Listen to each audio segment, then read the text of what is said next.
Sir Delhi में जाना चाहिए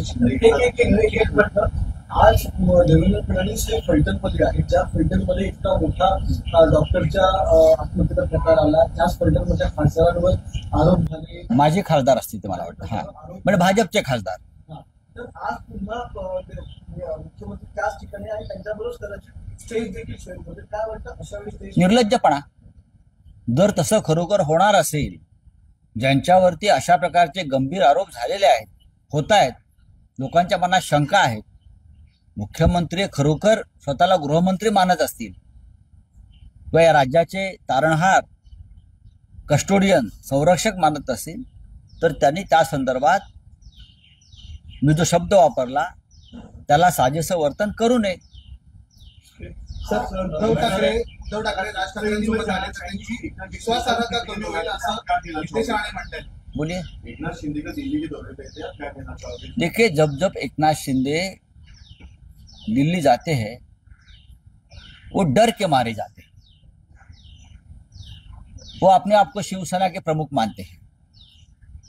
कहां से आई उनकी शिवसेना? बाला साहब ठाकरे जी की शिवसेना मोदी और शाह जी ने जबरदस्ती से गैर कानूनी तरीके से उनको दिया है.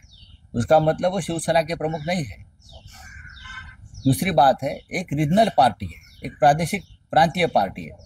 सभी के नेता प्रांतीय पार्टी के महाराष्ट्र में बैठते हैं या किसी स्टेट में बैठते हैं, तो उनको बार बार दिल्ली क्यों जाना पड़ता है? क्योंकि उनके मालिक जो है, उनके पार्टी के मालिक जो है वो अमित शाह और मोदी जी, वो दिल्ली में बैठते हैं. तो ये कौन सी पार्टी उनकी आई? वो मालिक के पास रोज होके जाता है, छाती पीटने जाते हैं कि मुझे फडणवीस तकलीफ देते हैं, मेरी बात मानी नहीं जाती. और दूसरी बात, जब जब सुप्रीम कोर्ट में तारीख आती है, हमारे पार्टी का जो एक मुकदमा चल रहा है चुनाव चिन्ह और पार्टी के बारे में, जब तारीख नजदीक आती है तो ये भागकर दिल्ली में जाकर पहले अमित शाह को मिलते हैं, बाद में मोदी जी को मिलते हैं. उसका क्या मतलब है? अब वापस एक बार तारीख नजदीक आई है तो शिंदे भागकर चले गए. ये डरपोक आदमी है, हमेशा डरा हुआ आदमी. जब पार्टी में थे तब भी डरे हुए थे और अब सबसे ज्यादा डरे हुए. और इतना पैसा भ्रष्टाचार का आने के बावजूद भी उनका डर कम नहीं हुआ है.